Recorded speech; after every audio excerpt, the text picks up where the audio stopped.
our Tuesday gatherings a while back, I brought up the topic of a saturated mind. In that, I brought up how often we are thinking about things, and not even specific things, but we're just thinking. And there's a lot to think about.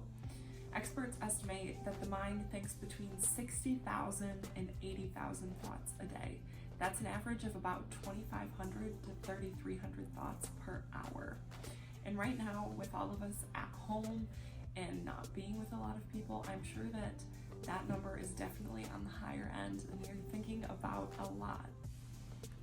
When I brought up the topic of a saturated mind, there's the analogy of our minds being a sponge, especially for little children. You hear that analogy a lot.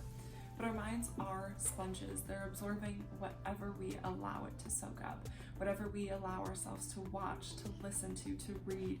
And right now there is a lot to watch and to listen to and to read. And a lot of it happens to be about the current situation. Romans 12:2 says, "Do not be conformed to this world, but be ye transformed by the renewal of your mind, that by testing you may discern what is the will of God, what is good and acceptable and perfect." I think this verse is very good in letting us consider what is in our minds. We need to keep the good in and let the bad go out. Things that are dragging us down, we don't need to be thinking about it. That's in God's hands.